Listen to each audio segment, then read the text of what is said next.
Okay, thanks for joining me, everybody. And thank you to my new friend, Brandon Etheredge, for joining me as well. Brandon is the Director of Multimedia Services at Auburn University, and we have not exchanged too many messages, so you're a relative stranger to me for the most part.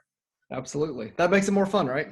Yes, but you're in the higher ed social media and marketing community, so I feel like we're very closely connected and we're friends already. The best clubhouse on the internet. Can't beat it. It really is. Yeah, it really is. So, yeah, thanks for joining. I'm really interested in learning about, your career and really all the work that you're doing. So, give me some ideas to what the Director of Multimedia Services does on a daily basis. Yeah, so I kind of handle pretty much all of our digital platforms, excluding our website. So I manage our social media, any video content that's created, audio, podcast type things that we do. All of that kind of falls under me, as well as those fun digital displays that are all over campuses now. Those I get to wrangle as well. So I kind of handle everything online except for our website. Okay, cool. So you've got your hands on a lot of different pieces of technology, applications, platforms, and I'm sure that's a lot to juggle at times. It is. It's kind of fun though. I've found for the most part, I've been in my role for almost 2 years now, and when one is peaking and I'm having to spend all my time on one thing, everything else seems to die down. There's not been too many times that they've just all crashed and burned at once, so that's been really helpful. That's also a good thing that they haven't crashed and burned at once. Right. I mean, that would be a true test of your stress capacity. Yeah. How many gut punches can you take in rapid succession? Right. So you've been doing this for 2 years.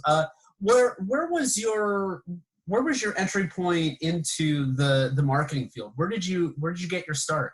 Yeah, so I actually went to Auburn, so I'm working at my alma mater, which is a really cool kind of opportunity to have, being back at the place that I went to school. But when I was in school, I was originally planning on being a reporter, being a TV news anchor. I worked for 2 years during my undergrad as a reporter and anchor for the local ABC affiliate that covers the Auburn area, which is over in Columbus, Georgia.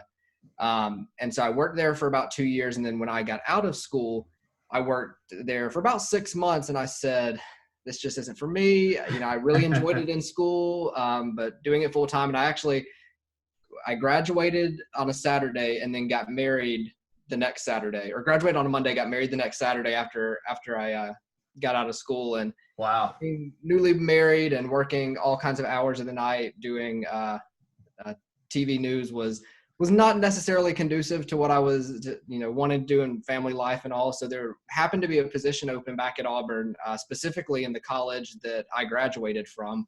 Mm-hmm. And I said, I'll apply and kind of see what happens. And it kind of worked out because as a reporter, I did a lot of social media, obviously a lot of video production, being on air. And so it kind of, those two worlds meshed really, really well, just kind of thinking about the audience a little bit differently in marketing than I did in news.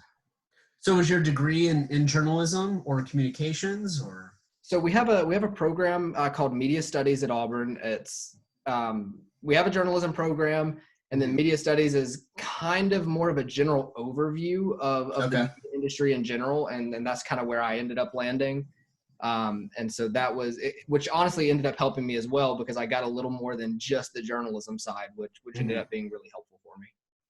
I found that a lot of folks in higher ed social media marketing, they do have a journalism background or a comm background. I have not met very many with like graphic design degrees, which is me to a T. And I found one other person, and that's it. So, it's interesting to see how people enter the social media center and what their disciplinary background is. It seems like everyone's got a different specialization. Absolutely. Yeah, I'm so thankful that we have a graphic designer in our office, because I would crash and burn without her. Please, we just look at the things that aren't like super big projects that just need something quick for social. I don't care if it's just a 2-second thing we're putting out. I'm like, I just need you to look at it real quick because this is not my thing. So right. knowing your lane and what you're good at is very important. So you were doing the news anchoring. I'm assuming you got to travel a bit with that, see different parts of the region and in your communities. How did that shape and mold the work that you're doing now on the social media front? I think one thing that I've seen, because I've worked with some folks that are in other areas on campus that did not come from a news background. And I think the one thing that really helped me, you're always thinking about in news what your audience wants to know. It's not just about putting stuff out there to put stuff out there. You're trying to answer questions. You're trying to, in my case, I was trying to build the following on my personal Facebook page that I had as a reporter. And it was a lot of building community with these people, answering their messages at 2:00 in the morning. And there was some bit of, I guess, urgency and expediency to it that higher ed is not necessarily known for. And I think those are things that are helpful because it's, with higher ed or really with any marketing, we're not just competing against other institutions. We're not just competing against who people see on a daily basis. We're competing with Apple, we're competing with Nike, we're competing with everyone because that's the content that's being consumed on a day-to-day basis by everyone. And so they expect that level of whether it's responsiveness, whether it's, design or aesthetic or whatever. I think putting that thought into it and knowing that that's who we're competing against is really, really crucial, when we're trying to stop the scroll for our audiences. So how many scrolls does it take for people that tune out? So they let's say they load their feed up, be it Facebook or Twitter. How many scrolls down do they go before they just disengage or move on? What do you think? I'm sure there's a very calculated answer to that. I'm just going based on, kind of what I consider when I go on social. I scroll and a lot of times it drives my wife crazy. So I know I'm somewhat unique in this. I'll just sit there and scroll until something catches my eye and then I'll stop. And I think, no matter how disengaged someone gets when they're scrolling, there are things that will catch their eye. And it may not be the same thing for every person. But that's one thing that I've started doing since I started managing social for the college is paying attention to what is it when I'm scrolling that just makes me stop and say, wait, what was that? And what are those things? For me, I'm a little squirrel, kind of just all over. I found the bright, shiny objects get me. If something's red or like a neon color, that catches my eye. I love what Spotify does with their kind of end of the year wrap that they do for all of their users. And we actually did kind of similar this year where, we got a little bit away from our normal brand guidelines, but still kind of stayed within them and created something that was a little brighter, a little flashier, that really encapsulated for us. We were, wrapping the last 10 years since we were closing out the decade of cool things that have happened in the college. And there were some good successes from that one. Learned a couple things that I will not do again. But, I think just finding things that aren't the everyday that someone is seeing from you is so important. If they see the same thing from you over and over and over again, they're going to start tuning out because they think they've seen it before, even if it's different. Yeah, and that helps, that declutters your feed. That helps cut through the noise. So, to your original point of all the different types of brands that are out there that we're competing against, having that unique perspective on content strategy is incredibly valuable. And the energy it takes to consistently produce that unique content is, I'm sure, draining.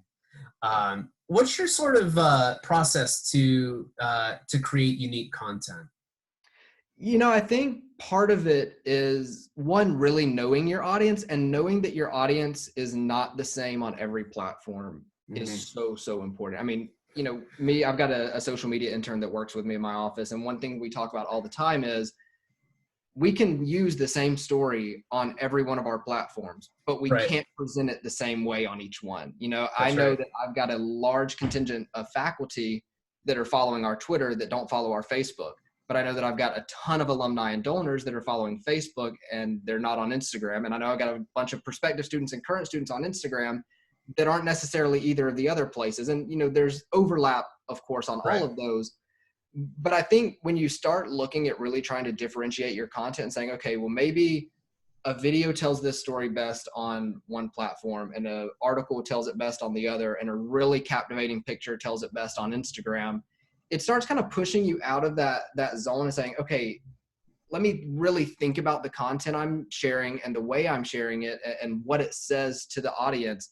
And it really kind of helps you elevate what you're doing and the creative behind what you're doing, and just your overall strategy in general becomes a lot stronger, I think, when you look at it different ways, more so than just communicating the right thing to the right people. It's getting the right, you know, images and the right tone and all of that to your audience is really helpful when you start thinking about it differently that way.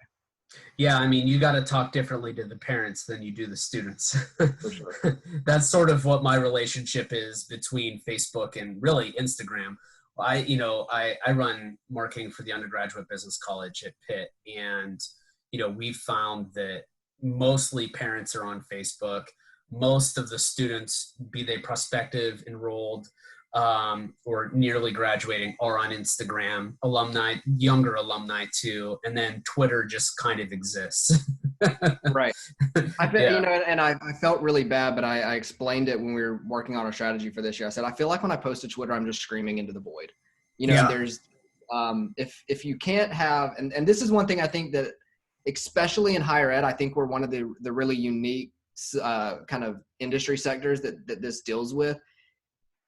Higher ed accounts, it's hard to have the kind of sense of humor that does really well on Twitter. You know, Wendy's does really well. They're sarcastic and it's what people eat up and they love it. And my college can't have that same kind of personality on Twitter. Right. You know, there is some level of professionalism you have to keep, but we actually did, so we manage the college social and then we help our dean with his as well. And we've actually had a lot of success giving him personality, and some of the tweets that we've helped him with that have gone just stupid viral, that were just funny ideas that we had. And we kind of use him as that personality that we would like to have as the college, but maybe need to keep it a little bit more professional for what. Right. Good on you for having a willing participant for that. I am honestly, I cannot say enough about how cool he is about just saying, yeah, I'll do that. That sounds fun. I mean, we had, you know, I don't know how much y'all in Pittsburgh pay attention to the Iron Bowl, the Auburn, Alabama football game every year. That's one of the greatest rivalries in college football. But a couple of years back, we won the game with an extra second. Alabama missed a field goal. We had a guy in the end zone that carried the ball back 100 yards, just epic ending to the game. Well, something similar happened in this last year's Iron Bowl. We had an extra second left. The circumstances were a little bit different, but the 1 second went back on the clock and we ended up winning the game. It was the second. I mean, it's just incredible. The NCAA has since changed the rules, so that can't happen anymore. Right. But we had the dean put out, that game is always right the Saturday after Thanksgiving. So we come back and students have, you know, a couple of days and then they're in their finals. So I was sitting on the couch the day after, still not believing what happened the night before. And I said, oh my gosh, I think this could be really funny. And so I texted my boss and I said, hey, I'm working on this idea. See if we can get the dean to do it. And we created a graphic that, you know, looked like an official statement from the college that said, from, you know, the desk of Dean Joe Astrip. And it was letting students know that they had Auburn students obviously perform well when every second counts. For that reason, I'm adding an extra second to each of your final exams. And I mean, it was one of those things I was like, oh, this will be funny. People will enjoy it or whatever. We got the best feedback from that of anything. I mean, we were in Sports Illustrated a couple weeks later in one of their little subsets. I mean, articles by all of these major news organizations that just from this little tweet that we put out. I mean, I think we had close to $1 million in earned media value off of one tweet. Wow, that's incredible. Yeah, that's definitely the high. I mean, Don't think I'm a genius. That's been the highlight of like everything that I've done since I've been at Auburn is that one tweet. So I cling on to that one for now. Well, I think you're a genius, but that's not relative. That's not, important at the moment. That's another podcast. But I think you should give yourself some credit, because you had said, like, when you were doing the news and you had your own Facebook page, like, you were communicating with people back and forth at all hours of the day. And what I learned from you saying that was you understand personal branding, period. You get the value that is created when you can cultivate an interesting personality online. You did that with your stuff, and then you're doing that for your dean, and it's obviously paying off. Yeah, and I think too, and if anyone gets anything out of what I say, I think this has probably been one of the biggest keys to our success in the College of Liberal Arts at Auburn. Is we, and it's joked about in higher ed social a lot, hey, make this viral, or this flyer go viral, or I've got this event tomorrow, make it go viral. And obviously we all know that's not how that works, but I've found it really successful. There's a lot of stuff that we want our students or our donors or our faculty to hear from us. There's messages that we want. We want to put out the message that we've got top-notch research, and we want to put out the message that we've got students doing these great things after they graduate, and that our donors are just, right, the best thing that in the world, and they all are. But if we're only putting out the message that we want to get out, nobody is going to pay attention to it. We've got to, balance that with, I'm going to give you some of what you want, and then you're going to take some of what I want you to have. And so, we try to do fun things and break it up. We did a quarantine choir where the choir sang our alma mater a couple of weeks ago, and the video boxes has been popular. And we've done, just funny little things on our Instagram story. There's a, National Pet Day. We've got these storm drains on campus that these random cats live in, and people on our campus feed them and bring them food on a regular basis. And so we celebrated National Pet Day by talking about Drainkitty, as it's known. It's just little things that have absolutely nothing to do with liberal arts, nothing to do with the college, but it's something that people will care about, that they'll connect to, that if you've been one of our students, about. It's not doing anything for us per se, in promoting the message we want, but it keeps you paying attention, keeps you engaged with our accounts. And when we're ready for you to have, that message that we need you to hear from us, you're engaged and you're there listening. That's one of those cultural touch points that you have to have had an experience there, particularly as a student, in order to appreciate that. And I love this because I think every university has something like that. Right. And it's like, how insane is it on the spectrum, right? How bizarre can you get? And I've heard of some things that are just very peculiar, but nevertheless they're legendary. And so you've got Drainkitty. Right. Is it just one cat? So I know there's just one that lives next to our building. From what I understand, there's 3 or 4 maybe on our campus. I think there's one in the engineering area, one over near some of the dorms. But they're cool. They won't come out. They won't touch you. They won't play. They're not cuddly cats. They just hang out in the drain. And if you look down at the right time, you'll see them looking back at you. Wow. So I have 2 ideas for you, and feel free to use them. They're probably very worthless to you. But so I'm in Pittsburgh, Pennsylvania, and we actually have eagles living on the towers and the skyscrapers downtown, right? Wow. And we put the local news affiliates, they put cameras on the building so people can watch the eagles every morning. Sure. So you could do that, but with the drain cats. I love it. Right? Yeah. And damn, I forget the second idea. Oh, I know what it was. So the puppy bowl. Do you know what that is? Yeah. So when maybe it's homecoming, you do a puppy bowl version, but with the drain cats, and you make a little football field for them, and put the camera on them, and then just have them run around. I don't know. So we actually, one of our psychology. Don't humor me, please. No, yeah, I think it's great. I think it's great. That's what the Puppy Bowl reminded me. So we've got a psychology professor that works with, we have what's called the Auburn dog, and most of the dogs that you'll see at airports sniffing your luggage and whatnot are Auburn dogs. They were trained here. They are canine performance scientists in the vet school, work with our psychology folks, and they're figuring out what the best dog is and what traits to look for and how you can tell which dogs are going to be good at that. And so we have all of these cute, cuddly dogs that, we get when they're just born. And I said this year, I said, when we get ready, get near the Super Bowl and they do the Puppy Bowl, there was a video that came out last year of cats in a, like a Rock'em Sock'em Robots wrestling ring. I said, I'm going to do that with the dog. I'm just going to put them there and just let the camera roll. And it'll be, that's one thing that I found too. There is, you will work on a project for 6 months and it will not do near as well as this stupid thing that you spend 15 minutes on. It's the most annoying thing ever, but it happens every time. You do something really stupid and it takes you 5 minutes and it's like, why did I spend 6 months on this other thing? You want to know, I personally believe that's because the thing that is strategically built over time already exists. Yeah. I can tell you right now, I would rather watch a 5-minute video of Drainkitties than your finest promoted or produced piece. For sure. Just because I've seen it before, and but I haven't seen Drainkitties. Right. I smell an animated sitcom with that, by the way.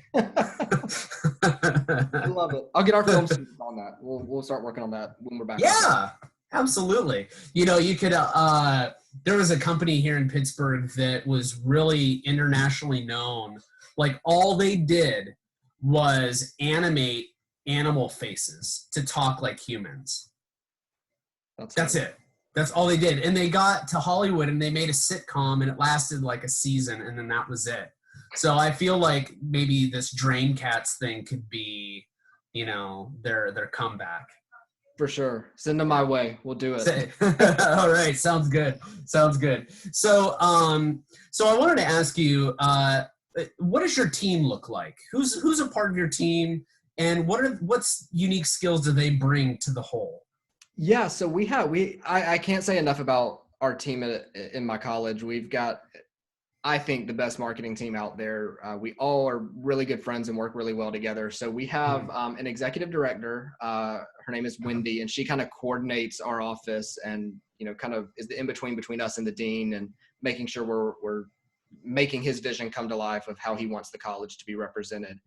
So she's kind of the top dog in our office. And then we have one person that primarily focuses on written content. Her name is Vicky. And so she does, and because of my news background, we work together a little bit on part of this. So she does everything written. And Wendy helps her with that some as well. But we also are kind of in an aggressive campaign on getting our faculty out there and, letting them be seen for the experts that they are in their subject areas. And so we spend a lot of time working with the media on, placements for these folks and, whether it be a national news network or, the local CBS affiliate, just trying to get their name out there as experts in their field. And so we spend a lot of time interfacing with them because I know so many folks from the journalism world since I've worked in this area recently. I get to help a little bit with that, which is fun. It still kind of scratches that itch that I have for media stuff. We have a graphic designer, Adrian, that is incredible. She kind of designs and builds our magazine that we put out, a lot of our content that goes to prospective students. Honestly, anything that looks good, she's probably created from our office. She's the best. Sure.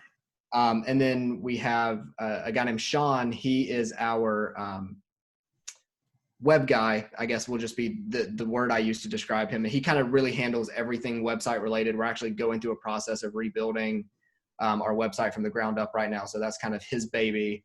We have 2 grad students that work with him. And then I've got an intern that does social media and I've got an intern that does video production work. So cool. We've got a fairly small team, but a really, really effective team. And we all kind of overlap just a little bit, but are separate enough that we all kind of have our own lanes that we work in.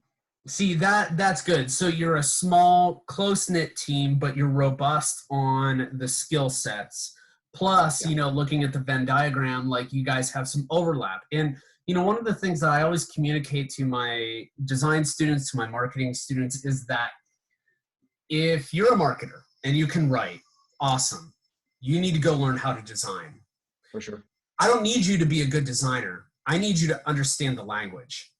Mm-hmm. Much like I say to my design students, I know you're a great designer, but I need you to be a good writer, or at least learn how to write, because I need you to be able to have transitional skill sets that will ultimately make you more marketable and valuable in positions that you're looking for, but will also ease the burden of communication in terms of interpersonal working, especially if you're on a team. So like if you can speak some of the graphic language, some of the web language, then things are made a bit more plain. Mm-hmm. And you're actually spending less time communicating and more time working, and ultimately that will yield into better quality work. For right? sure. Yeah. For sure. And I think it makes things, I guess, jive a lot better in our office. I'm never going to be able to create the graphics that Adrienne could make. I mean, I just can't. My brain doesn't work that way. But I can get about 50% of the way down the road on something that I need done and say, hey, can you tweak a couple things? Sure. And it's not going to be something she has time to do the whole project, but she can tweak it a little bit. Or I do a lot of our communications, digital communications with our prospective students through email marketing. And on the back end of that, it's a lot of code base. And, I took some classes in undergrad, actually one class in undergrad, and I know just enough code to be dangerous, as a web guy would say. And, he sits in the cube next to me and I'll say, hey, something's wrong with this div. Can you just come and look at it? I don't know where I put a comma that it didn't belong.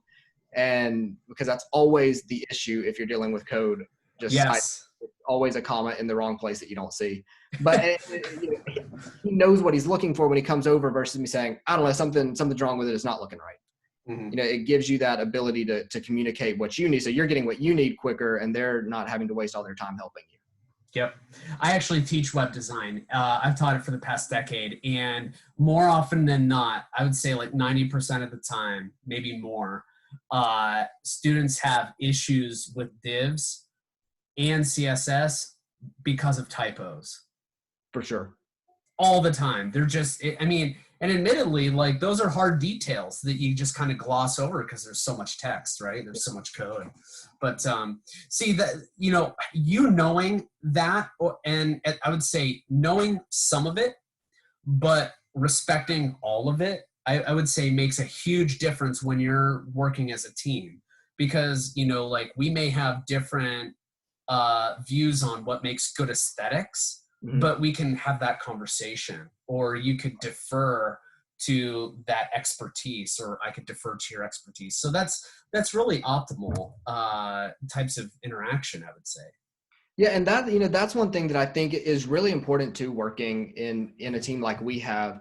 We ask everyone that we interview this, how do you take criticism and feedback? Because we give it to each other all day, every day, and it's something that we crave from each other. We're like I said, in the process of redesigning our website, and Shauna created 2 different versions of our faculty, their faculty page and how we want it to look. And we're kind of modernizing what we're doing with that. And so he brought out 2, and he was dead set. He knew which one we were going to say we liked. And so he brought it over to me, had the printouts, and he showed it to me. And I said, I think I like this one, and this is why. And he said, oh, okay. I said, well, what did you think? He said, well, I thought it was going to be the other one. But luckily, we have an odd number of people in our office. And so he goes to the next person and asks them, and I overhear, and they said the exact same thing that I said, and for the same reasons. And I was like, oh, this is hilarious. So then we all started traveling around the office together, hearing what each other said. And it was really funny. All of us thought one thing except for him on that one. And then there's been other ones where we're split down the middle. And it's just, we can respect each other in that we have different opinions. But I think having those different opinions is what gives you a better product in the end, as long as nobody's getting their feelings hurt because someone disagrees. And we don't. There's been so many times where I've been dead set on something and everybody else disagreed. And I was like, I still think that was right, but it is very clear that 5 of you don't think that. So I'm down with it. And you've got to have that humility, I think, to be able to be successful in a creative environment and get things done. One of the things that I deal with, especially when teaching art students, is having to build them up. They need a thick skin. They are entering a competitive industry. And in order to succeed and prosper, you have to have a competitive edge. You have to be ambitious, but you also have to suffer the blows. When someone doesn't like your work and they tell you why, you have to be able to absorb the shock of that and then redirect it positively towards a solution. And I have a lot of design educator colleagues that just have the damnedest time working with some students because they cannot handle constructive criticism. Yeah. And I kind of have to tell them, like, it's possible that they may not be cut out to be a designer.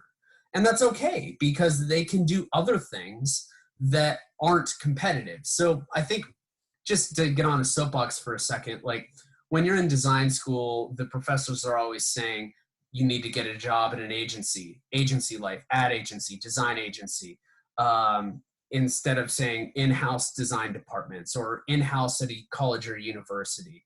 It's okay to be a production designer if you want, where you just make things that other people conceptualize. That's totally fine. So, from the onset, I think design students have an unfair, pressure put on them.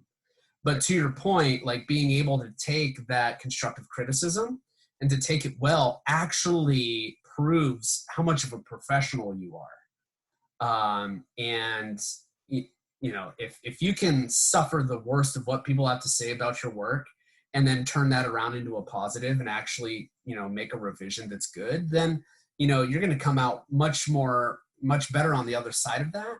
But you're also going to be a bit hardened, and that's going to help you produce better work more quickly. And it also helps create that one-to-one understanding of, these are the things that Brandon looks for. I need to account for that up front.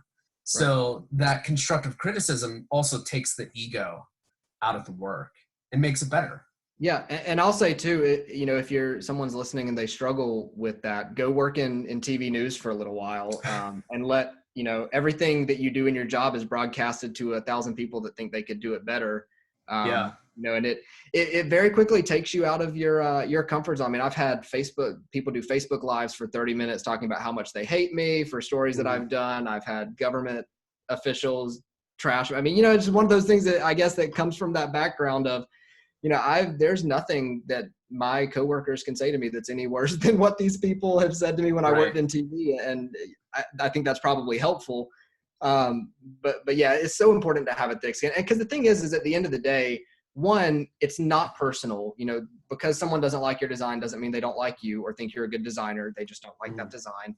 But two, and especially in higher ed, 90% of the time, no one in our office is our target audience. We've got our alumni that may be, maybe some of the same age, maybe a little bit older, maybe in a different life stage. But a lot of times, we're talking to, 16, 17, 18, 19-year-olds, and then our students up to, 21 per se, 20, 23, somewhere in there.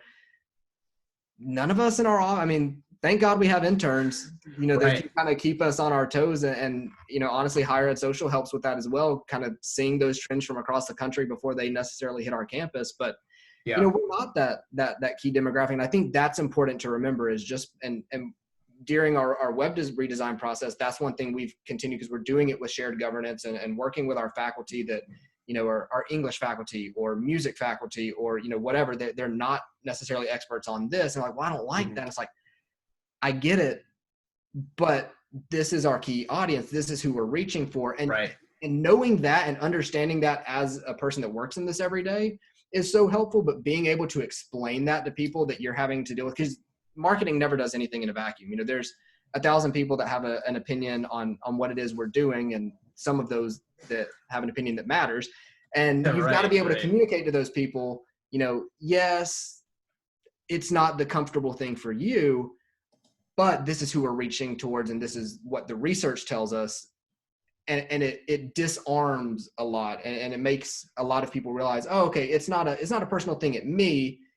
there's a strategic reason. And that's especially what I've learned in this web redesign process, even though, I'm not the lead person on that, is always go in with your data, know what the research says. If you have audience research, market research, whatever, going in with that and leading with that information first makes everything 1,000 times easier, because you can always point back to, well, this is, we're making this decision, especially, for us dealing with faculty are very data driven. A lot of them are researchers, or, all of them are researchers. And you can point back and say, well, this is what the research says. And it makes it less of a, oh, I like the way this looks, and more of, this is what this leads us to do. And that's the unifying point. So, data sets strategy, data dictates narrative, data does this and this and this. And if you're dealing with faculty people that don't appreciate data from a research perspective, then they're clearly biased, and, you can't really, you might not be able to use a lot of what they have to say. So, so having that objectivity, especially, if it's data supported objectivity, I mean, that gives you the best case, the most fighting chance to make the design decisions that you need to make. For sure. And I'll go back to social a little bit on this, making your strategy be driven by data. I know there are certain days during the week. I know that Friday, so tomorrow, if I'm going to put something on Facebook specifically, I can almost guarantee it's going to tank. We have terrible audience interaction on Friday. However, I know that there are certain things I can post no matter the day that will do well no matter what time I post it. No matter, there's certain, the aviation school is part of our college, and the alumni are fierce and they love their program. And if I post anything that mentions the word aviation, I'm going to have a good day on social. And, those are important things to know, because you can balance a lot of that, the pitfalls that you would come into. You can kind of balance that out. And if, I may not have a great Friday, but I'm not going to tank out on the, I'm not going to have no interaction either. I can kind of at least, flatline for the day. It's important to know that thing. Know what makes your audience tick. And the data behind it, I mean, you will never go wrong. When in doubt, use your evergreen subjects. Yes. To raise your confidence and your engagement analytics. Yeah. For Pitt, it's the Cathedral of Learning, which is this amazing building that we have in the center of our campus. But switching gears, I wanted to get your thoughts on this. So a lot of students that had internships, lined up for the summer, or even had job offers come to them and that they've accepted because of the COVID-19 outbreak. Those internships are being postponed, canceled, job offers being rescinded. So you and I mean, and our colleagues, we have a lot of designers, a lot of marketing students, a lot of students in general that feel like their careers were canceled. Yeah. And I wanted to get your thoughts on how they bounce back from that. How do they create or cultivate a career for themselves in an economy that can't support them? What would your recommendations be there? I think whatever it is that you're wanting to do, even if you don't have a job in it, go after it 110%. And still, I can give a couple examples. One is my social media intern that I mentioned earlier. She had planned and had gotten an internship in Nashville. She wants to do music publicity for a record label. So she had gotten an internship doing that in Nashville. Well, COVID-19 comes along and cancels that. And, I will say this about my boss. She's incredible, and said, come back and work with us, intern with us again for the summer. We'll give you a couple hours. So you're not, it was a paid internship. She's not gonna be able to get that anymore. So we can at least help her a little bit there.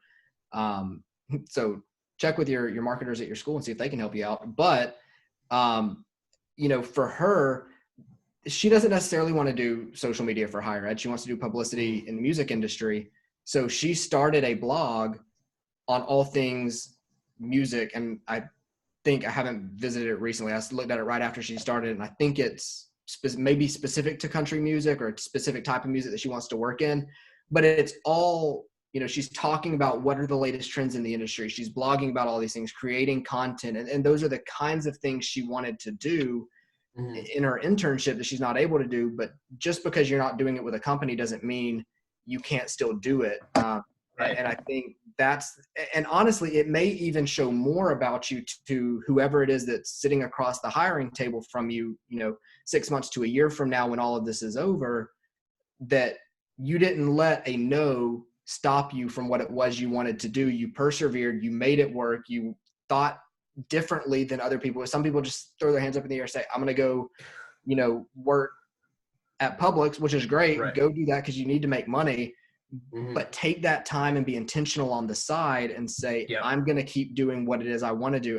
In the journalism world right now, I follow a lot of the executives from different companies and recruiters from different companies. And the thing that they keep talking about is, we've got all this technology at our fingertips that, generations in the past didn't have. And so there's students that are, doing interviews like this with subjects on the coronavirus or on other things. Right. And packaging that down, shooting a video to intro it on their phones and posting it to social. I mean, it's not the same experience that you would get necessarily on a normal newsroom internship, but all of us are working from home right now. And it says something that you're persevering and sticking to what it is that you want to do. And the thing is, and me and my wife talk about this a lot. I went to a public school in South Alabama that was not super well funded, was not the golden child by any means. There was a school district down the road that was that and had a lot of support. So we didn't have that, but we were all very, we didn't have funding, but we were very scrappy students. We knew how to get someone to donate what we needed, or to donate a space for this, or to help us with that. And honestly, I will say every person that was involved in a lot of those projects are better for it because we didn't have everything handed to us. It didn't go the way that it does for a lot of people. And we had to be scrappy and figure it out and, kind of zig when everyone else was zagging, if you will. I mean, doing things different and being forced to do so. I'm trying to think of the way to say this, but the cream rises to the top. I mean, you will stand out because of what you've done during this time if you do take time to be intentional about what you want to do.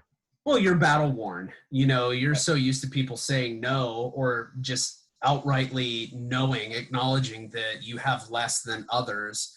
At a certain point, it doesn't even become work to get those things. It's a part of what you do, and that's it. Brandon, I wanted to thank you for using the phrase zigging versus zagging. I use that constantly, and no one that I interact with uses it. That's so unfortunate. I know, right? I know. Is that a Southern phrase? Maybe, I don't know why it came to mind. I'm not going to lie and say that I use that on a day-to-day basis. Okay. But it seemed fitting for the analogy I was going for there. Yeah, I use that often, and I always say, like, when others are zigging, you zag or whatever, and it warms my heart to hear someone else say it to me. So, well, this was great. I really appreciate your time and your insights, and I absolutely agree with you about being dogged and determined, and fighting for the opportunities that you want for yourself. I think that's the best way to do it in any circumstance, in any context, pandemic or not. So thanks again for your time. And out of curiosity, if folks are interested in learning more about you, your background, and what you do, how can they find you? Yeah, so I am on Instagram. My handle is at Brandon8996, and I'm on Facebook, Brandon Etheredge, and then would love for you to follow along with what we're doing at the college. We're at AU Liberal Arts on all social platforms.